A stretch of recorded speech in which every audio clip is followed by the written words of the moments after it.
Police have recovered a body from the Red Cedar River they believe is missing student Brendan Santo. It's a story we first broke on the WILX app. We have team coverage from all angles tonight. We go to Jace Harper on MSU's campus in just a moment, but first we go live to News 10's Kaylee Crow, who has been at the Red Cedar River search site all day long. Kaylee, what do we know right now? David, crews believe that their search for Brendan Santo has ended here today, though they can't confirm that it's Santo's body as they're waiting on their toxicology reports.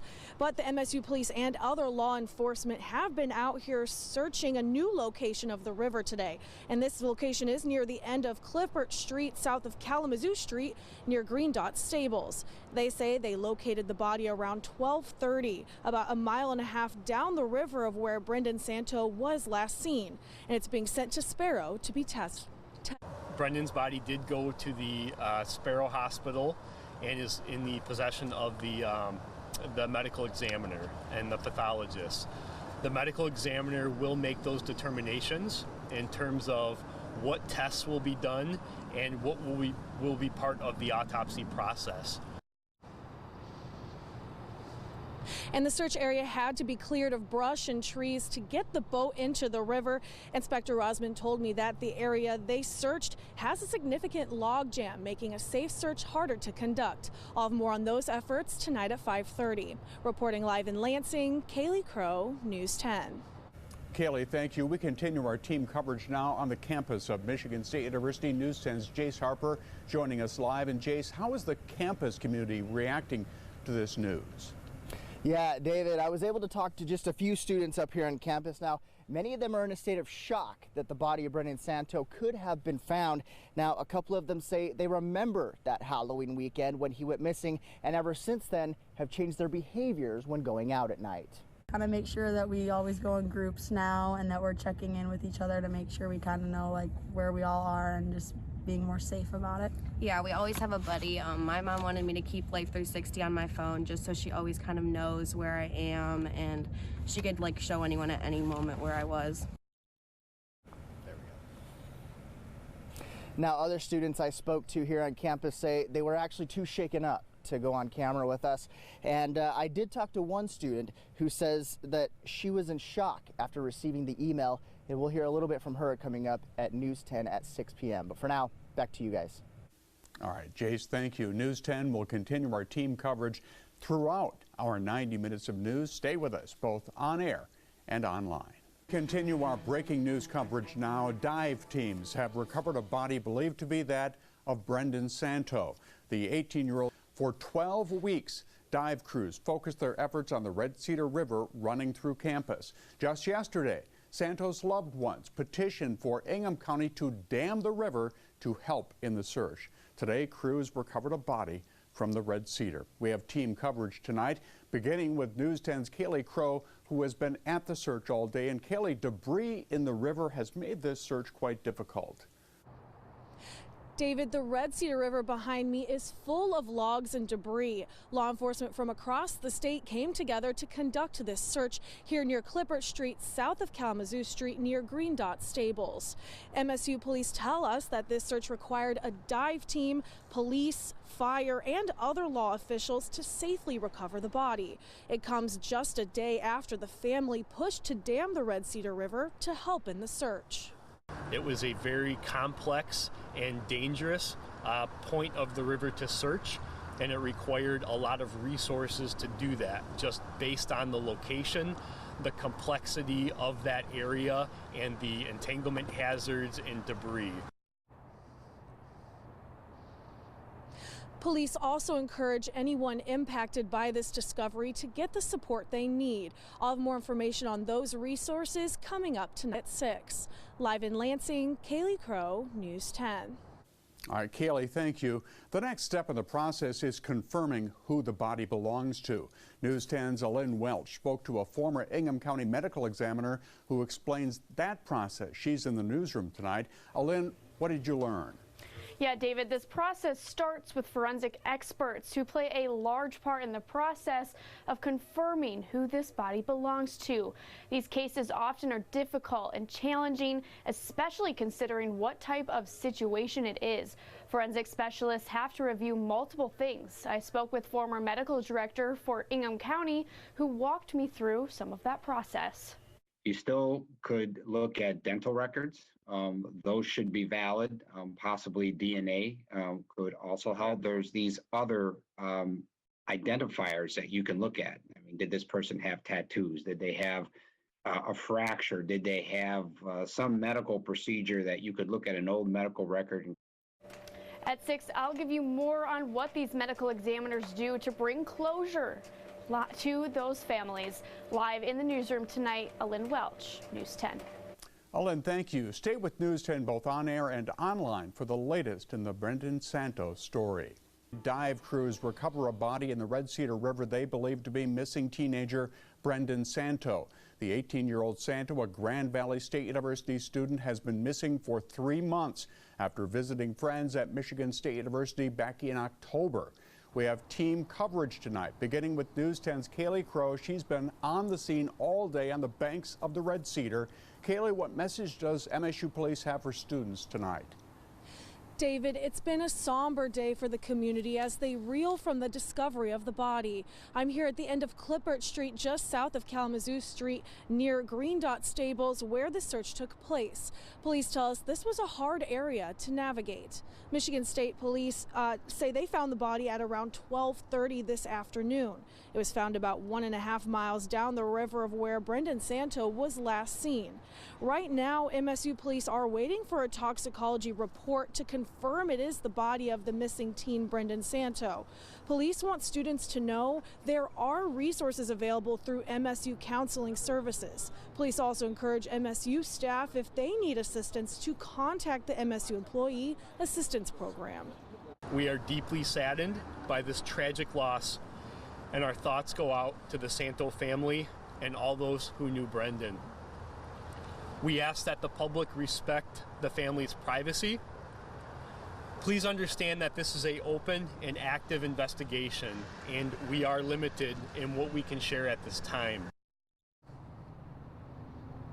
And as far as Santo's disappearance, police say they have no reason to believe foul play was involved or that Santo intended to hurt himself. Reporting live in Lansing, Kaylee Crow, News 10. All right, Kaylee, thank you. Please tell us this is still under investigation. We will continue to provide updates as we learn more. For information on where you can find grieving support, you can head to our website, WILX.com. The next step is determining if the body found today is that of Brendan Santo. So how does that process work? News 10's Alyn Welch spoke to a former medical examiner who gives us that process step by step. Alyn?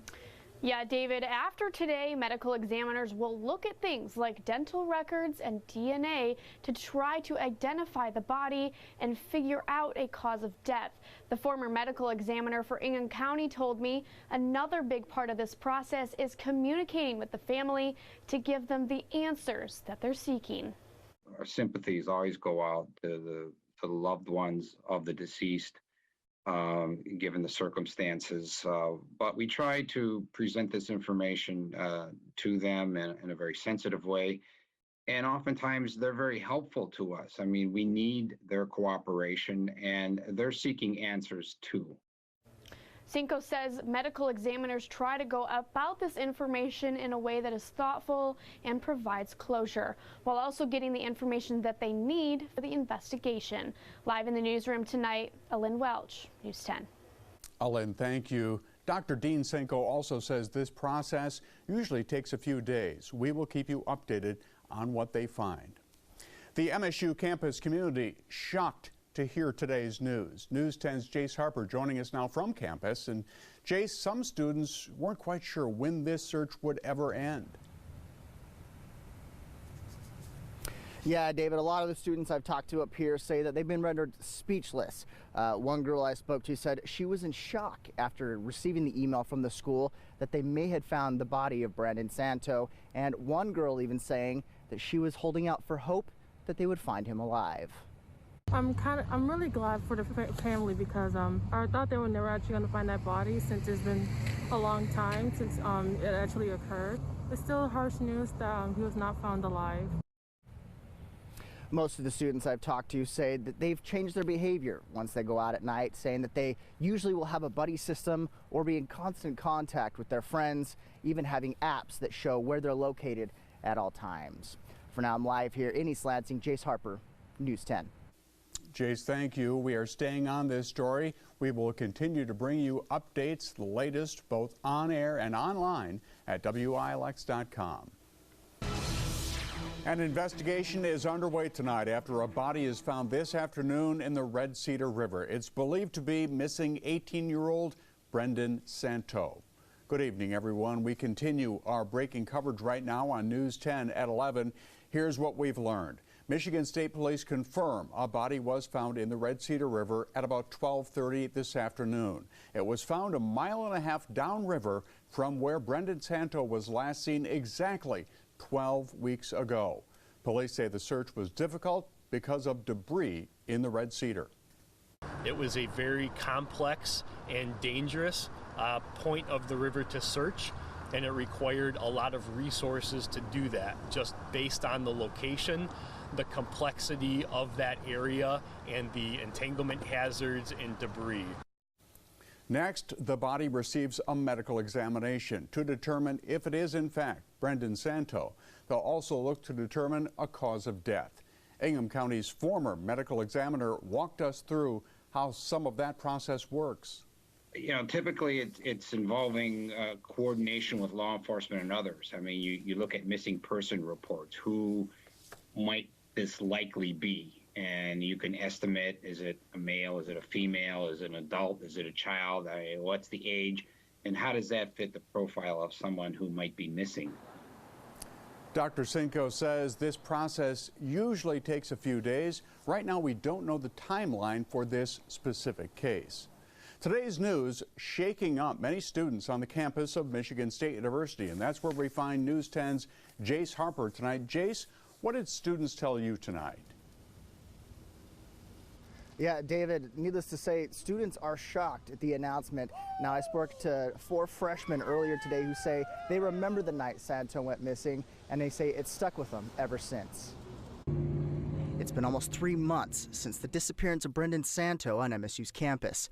That weekend may have been the most chaotic of 2021. The Halloween parties, the Spartans beating the Wolverines, and the mayhem that ensued afterwards. But it was the news surrounding Santo which changed the way many students operated. Ingiana Charles says she remembers it vividly. I remember when we won, right? There was cars burning, you know, and a lot of ruckus going on. It was also Halloween night, so you know, we had to stay careful and anything could happen. My friends and I stayed in on Halloween. It just was so freaky and scary to us, not knowing anything about it, that we played it safe and stayed home. On Friday, students at Michigan State received an email from the president of the school announcing the recovery of a body believed to be that of Brendan Santo. Kula, Charles, and 2 other freshmen say they were emotional when they read the announcement. It was just a big shocker. I know that for me, I felt a pit in my stomach the whole time about it, so just seeing it like finally in writing was just crazy. We saw the email, we were just kind of like shocked, like Yeah, we were like, scary. oh my gosh, like he's been in the river this whole entire time. Like, Yeah. Well, I'm glad they were able to put the body to rest, but it's still harsh news that he was not found alive. The fear of not knowing what happened the night Santo went missing has compelled these girls to take extra measures to stay safe. my sorority actually has a Life 360, so we all make sure that if we're staying in that we're keeping an eye on that and seeing that everyone's okay and on their phone. Yeah, I think it definitely like reinforces like the idea that we need to and everyone too needs to make sure that like they go in groups and that they're checking in regularly. Now the school has come out and said that there is counseling available to those who need it that have been affected by this tragedy. For now, I'm live here up in East Lansing, Jace Harper, News 10. Jace, thank you. Michigan State President Samuel Stanley releasing a statement tonight saying he wants to thank everyone who contributed to the search effort. He asks everyone to respect the Santo family's privacy right now. Stay with News 10 as we continue following this case both on air and online.